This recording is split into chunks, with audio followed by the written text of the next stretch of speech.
Nesse vídeo falaremos sobre a função logaritmo complexo. A função logaritmo complexo, ela é construída a partir da ideia de tentar fazer a inversa da exponencial, né? Ou seja, buscar uma expressão para W nessa igualdade. Buscar quem é o W, tal que E elevado a W é igual a Z. Vamos desenvolver, então, essa expressão. Vamos chamar W de U mais IV e vamos trabalhar com Z em coordenadas polares. I é igual a R cosseno θ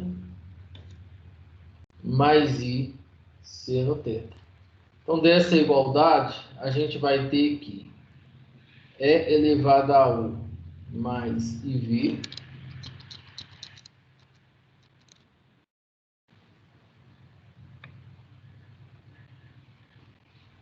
é igual a E cosseno θ mais I seno θ.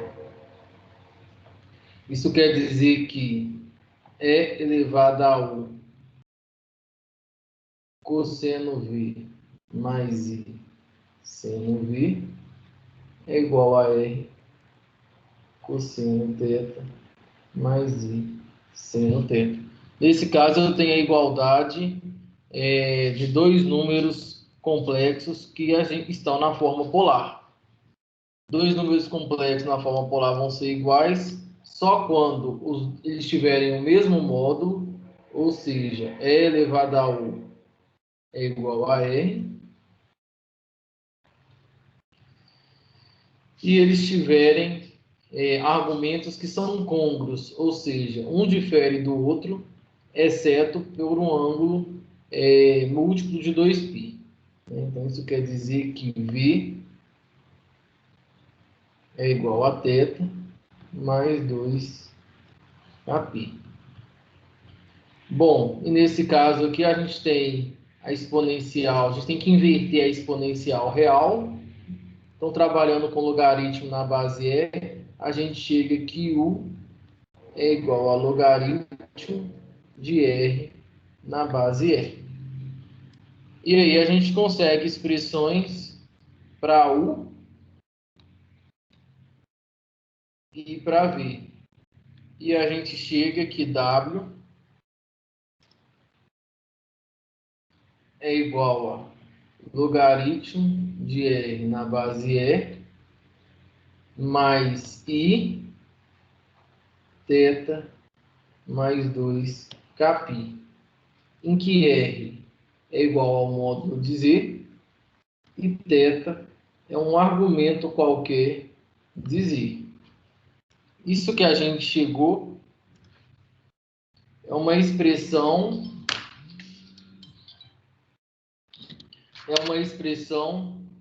que assume infinitos valores. Ou seja, a gente consegue criar a partir dessa expressão uma função multivalente. Isso quer dizer que é uma função que assume vários valores. Nesse caso, infinitos valores, porque para qualquer argumento que você escolhe, você ainda tem infinitas possibilidades para θ mais 2π. Bom, então o logaritmo é definido como ln de z é igual a essa expressão aqui multivalente.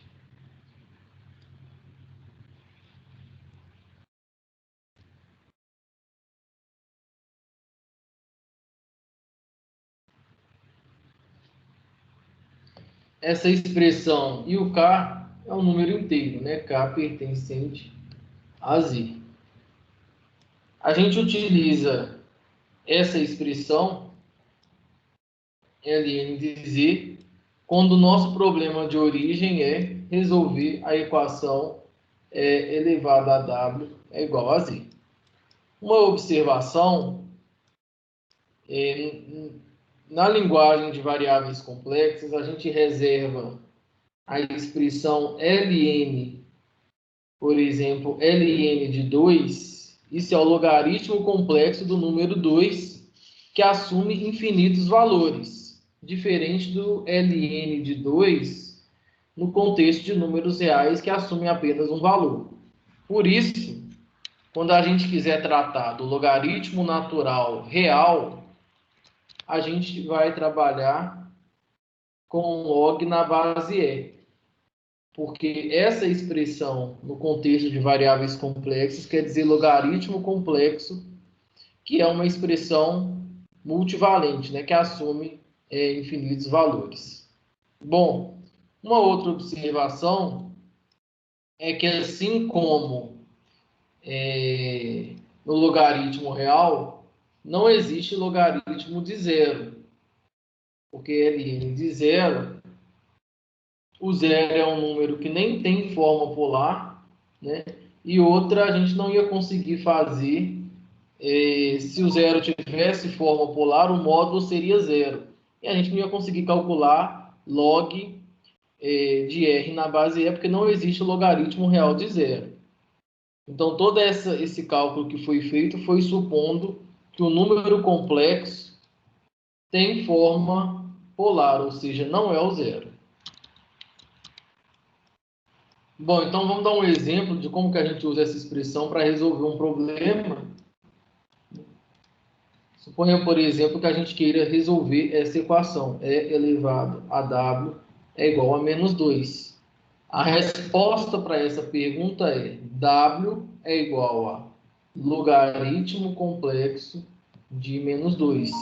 Para a gente fazer o logaritmo complexo de menos 2, a gente vai precisar de um argumento do número menos 2 e do módulo.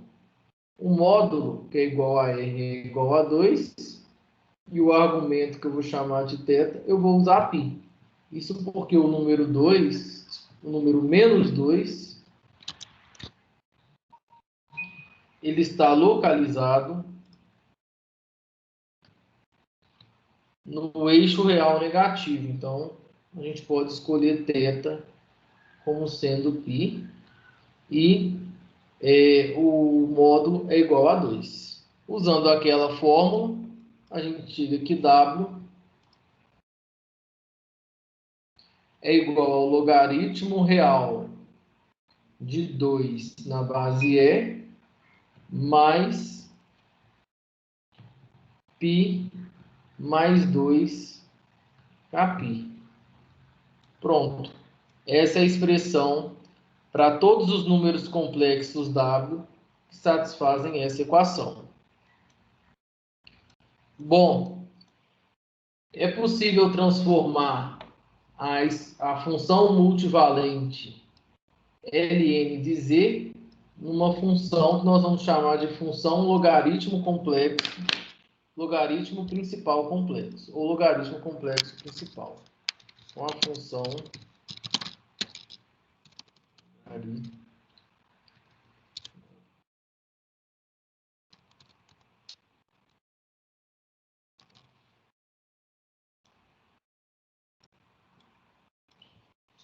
Bom, a função logaritmo principal vai ser definida como a função dada por essa mesma expressão, mas escolhendo o argumento como argumento principal. Então, essa expressão aqui, que fazia com que o logaritmo assumisse infinitos valores, agora vai assumir um único valor que nós vamos usar o argumento principal.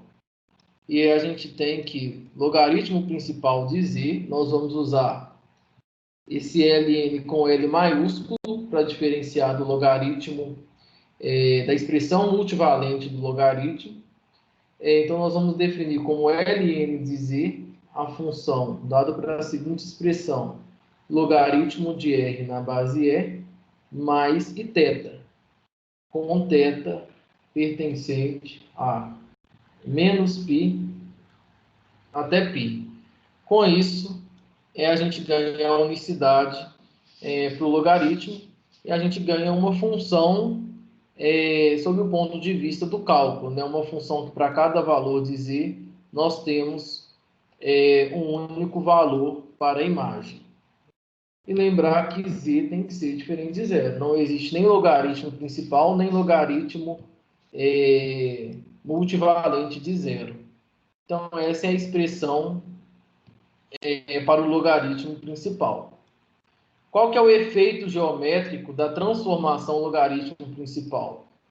É o inverso do efeito geométrico da função exponencial complexa. Isso quer dizer que o logaritmo principal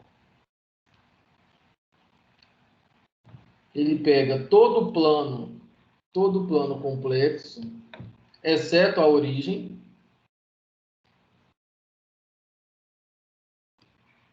e leva na região fundamental da função exponencial complexa.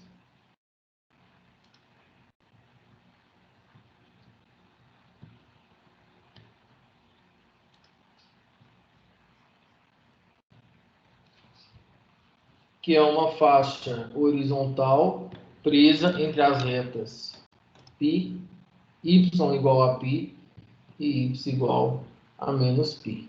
Além disso, a função logaritmo principal transforma retângulos polares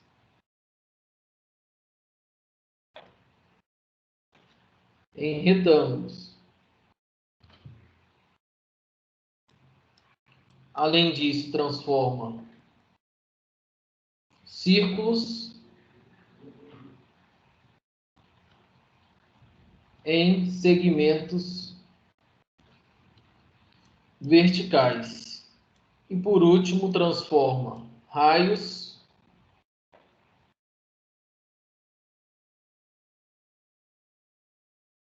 em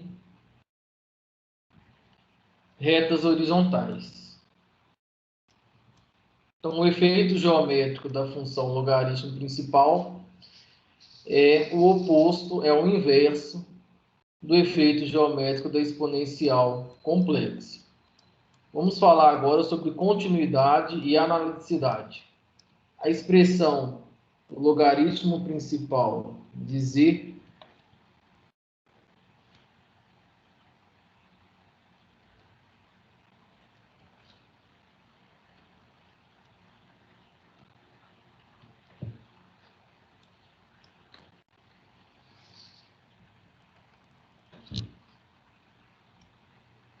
é uma função que na expressão dela aparece o argumento principal. Isso quer dizer que é uma função descontínua no semi-eixo real não negativo. Então, ela é descontínua no zero porque ela não está definida no zero, mas ela está definida no eixo negativo, mas ela não é contínua aqui. Bom, para a gente obter a continuidade da função logaritmo principal, a gente tem que tirar essa parte onde ela é descontínua. Então, a gente faz isso, a gente ganha um ramo de logaritmo complexo. Então, a gente simplesmente troca que θ, ao invés de estar entre menos π até π, a gente fala que θ está entre menos π até π, só que com π aberto aqui. Não pode incluir o número π. Então, tirando o semi-eixo real não positivo, a gente ganha um ramo principal de logaritmo complexo.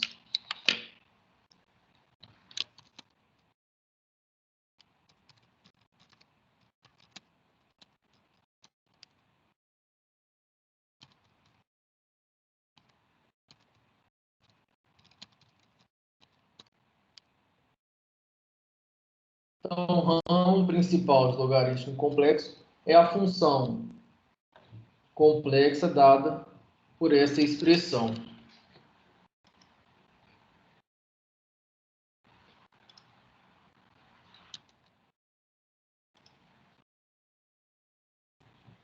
Ln de z igual a logaritmo de r na base e mais iθ com θ pertencente a menos π e π. Então, esse é o ramo principal de logaritmo complexo. Então, o ramo principal, ele é uma função contínua, aonde está definida.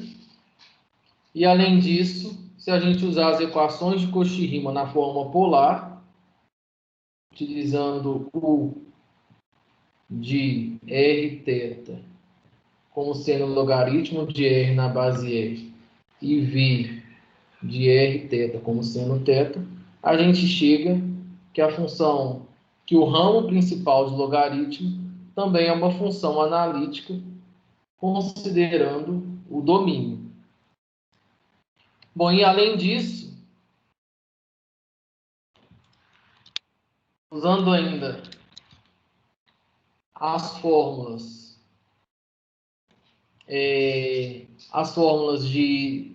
as equações de Cauchy-Riemann para funções complexas na forma polar, a gente chega que f' de z é igual a 1 sobre z, coincidindo com a derivada do logaritmo de números reais. Bom, existem outros jeitos de você tomar ramos de logaritmo, ao invés de você retirar o semi-eixo real não positivo, você poderia retirar também, por exemplo, o zero mais este semi-eixo, né? Ou seja, tomar θ entre menos π sobre 2 até 3π sobre 2.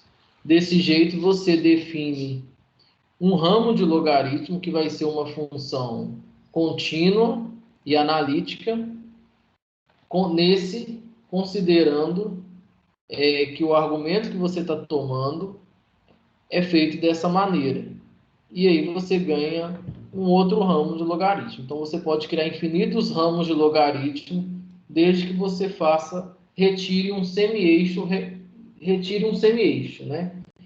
O zero mais um semi-eixo, ou você retire um raio, por exemplo. Nem precisa ser um dos semi-eixos. Você pode retirar, por exemplo, um raio qualquer, que é esse, por exemplo, eu marquei aqui de amarelo.